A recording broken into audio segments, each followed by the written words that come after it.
तिळगुळ घ्या, गोड गोड बोला. मग तुम्हाला पण तिळाचे लाडू बनवायचे आहेत का? मग मी तुमच्यासाठी साधी सोपी पद्धतीचे तिळाचे लाडूची रेसिपी घेऊन आलेली आहे. मग तुम्हाला पण चटके न लागता आणि गुळाचा पाक न बनवता साध्या सोप्या पद्धतीने आणि झटकीपट असे खुशखुशीत तिळाचे लाडूची रेसिपी मी तुमच्यासाठी खास घेऊन आली आहे. तुमची लाडकी सारा किचन रेसिपी मध्ये तुमचं खूप खूप मनापासून स्वागत. चॅनलला सबस्क्राईब नसेल केलं तर चॅनलला सबस्क्राईब करा आणि असेच व्हिडिओ बघायला लाईक, शेअर, कमेंट्स करा. चला तर मग रेसिपी बघूया आणि मस्त बनवूया वेळ न घालवता. नवीन वर्षाच्या हार्दिक हार्दिक शुभेच्छा. आता नवीन वर्षाचा पहिला सण म्हणजे मकर संक्रांती. मग आज आपण मकर संक्रांती हा सण साजरा करत आहोत. हा सण म्हणजे नवीन सुरुवात, सकारात्मकता आणि आपुलकीचा संदेश देणारा सण आहे. या सणाचा खास आकर्षण म्हणजे तिळगुळाचे लाडू. तीळ म्हणजे कडू अनुभव आणि गुळ म्हणजे गोडवा. जीवनात येणाऱ्या अडचणी स्वीकारून त्यातून गोडवा निर्माण करायचा संदेश तिळगुळ आपल्याला देतात. म्हणूनच आपण म्हणतो तिळगुळ घ्या, गोड गोड बोला. संक्रांतीच्या दिवशी आपण सगळे भेदभाव विसरून एकमेकांशी प्रेमाने आदराने वागतो. तिळगुळाचे लाडू वाटून आपण नात्यामध्ये गोडवा वाढवतो आणि मनातील कटुता दूर करतो. चला तर मग या संक्रांतीला आपणही संकल्प करूया की नेहमी चांगले विचार करू, गोड बोलू आणि एकमेकांना साथ देऊ. तिळगुळ घ्या आणि गोड गोड बोला. चला तर मग आपण छान छान मकर संक्रांतीचे लाडू पण बनवूया आणि बघूया साहित्य. सफेद तीळ अर्धा किलो, चिक्कीचा गुळ अर्धा किलो, शेंगदाणे 200 ग्राम घेतलेले आहेत. ड्रायफ्रुट्स मध्ये काजू बदाम घेतलेत. इथे अर्धा चमचा वेलची पूड, जायफळ पूड आणि सुंठ पूड घेतलेली आहे पाव चमचा आणि 3 चमचे तूप घेतलेला आहे. चला तर मग पटकन वेळ न घालवता रेसिपी बनवूया मस्त मकर संक्रांतीचे तिळाचे लाडू. आपल्याला तीळ असे चांगले भाजून घ्यायचे आहेत. जास्त खोलगट असेल तर तीळ एकसारखे भाजणार नाही, म्हणून मी मोठी कढई ठेवलेली आहे गॅसवर. आता ह्याच्यामध्ये अर्धा किलो हे तीळ घेतलेले आहेत ते टाकूया आणि छान असे मंद आचेवर भाजून घेऊया. तर तुम्ही बघू शकता आपले तीळ 5 मिनिटं झाले आहेत भाजून. तर हलका हलका असा तिळाचा कलर चेंज होत आहे आणि छान असे आपल्याला खरपूस भाजून घ्यायचे आहेत, म्हणजे आपले तिळाचे लाडू छान होणार आहेत.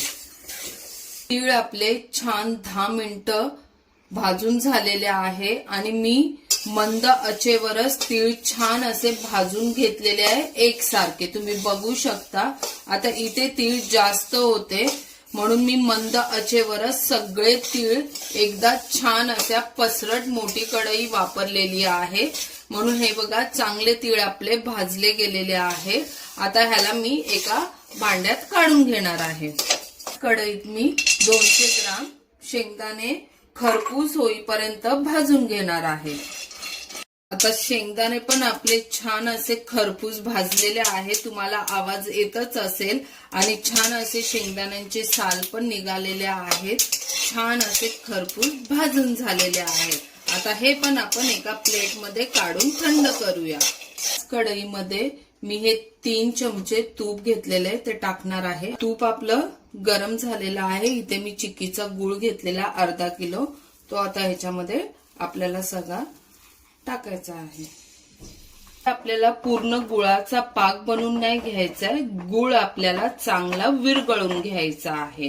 पाणी वगैरे काही टाकायचं नाही. मंद आचेवर गुळाला चांगलं विरघळून घ्यायचं आहे. आता ह्याच्या गाठी सगळ्या मोडून घेतलेल्या आहेत आपण, तुम्ही बघू शकता. आणि आपल्याला गुळ छान असा मऊ करून घेतलेला आहे. आपल्याला जास्त असं शिजवायचं नाहीये, तुम्ही बघू शकता. चला मग याची पुढची प्रोसिजर बघूया आपण.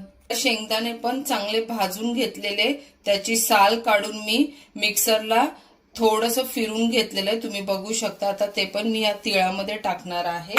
आणि इथे मी थोडेसे काजू बदाम घेतलेले आहेत, ते पण ह्याच्यामध्ये टाकायचे आहेत. आता हे सगळं तीळ, शेंगदाणे, ड्रायफ्रुट्स मिक्स करून घ्यायचे आहेत आपल्याला.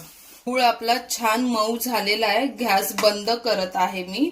आणि तुम्ही बघू शकता इथे इलायची पूड, जायफळ पूड आणि थोडीशी सुंठ पूड घेतलेली आहे, ती मी या गुळामध्ये टाकणार आहे आणि मस्त एकजीव करून घेणार आहे. आहे की नाही एकदम साधी सोपी पद्धत. आपण पाक तयार केलेला नाहीये, फक्त गुळाला मऊ केलेला आहे. तुम्ही बघू शकता. आता हे छान असं एकजीव करून घ्यायचं आहे. आणि आता आपल्याला ह्याच्यामध्ये हे सगळं तिळाचं मिश्रण टाकून घ्यायचं आहे. गॅस मी बंद केलेला आहे. आणि आता हे सगळं मिश्रण आपल्याला एकजीव करून घ्यायचं आहे. एकदम साधी सोपी पद्धत आहे. खूप छान लाडू होतात, मऊसूत लाडू होतात. मस्त तीळ आणि शेंगदाणे छान असे खरपूस भाजले की मस्त आपले तिळाचे लाडू तयार होतात. आता आपले इथे मिश्रण तयार झालेले आहे. चला तर मग आपण आता लाडू वळून घेऊया. आता इथे मी थोडंसं मिश्रण ह्या ताटात काढून घेणार आहे. आणि तुम्हाला मी एक टीप देणार आहे. तुम्हाला इथे बाजूला पाणी दिसतच असेल, मी गरम केलेलं आहे. आता हे पाणी का गरम केलेलं आहे तर आपले लाडू शेवटपर्यंत आपल्याला वळता आले पाहिजे, म्हणून मी हे टोपामध्ये पाणी गरम केलेलं आहे. आणि आता ही कढई मी त्याच्यावर ठेवणार आहे. आता घडी घडी तर गॅसवर गरम करायला मी येणार नाही, म्हणून हे पाणी गरम करून शेवटपर्यंत राहणार आणि त्याच्यावर कढई ठेवणार. म्हणजे आपलं जे मिश्रण आहे ते लवकर थंड होणार नाही आणि आपले लाडू शेवटपर्यंत वळता येतील. तर आहे की नाही मग छान छान अशी टीप. मग चॅनलला सबस्क्राईब नसेल केलं तर पटकन जा आणि सारा किचन रेसिपीला सबस्क्राईब करा. आता आपल्याला लाडू गरम गरमच असे वळून घ्यायचे आहेत. तुम्ही बघू शकता. तुम्हाला तूप हाताला लावायचा असेल तर तुम्ही लावू शकता.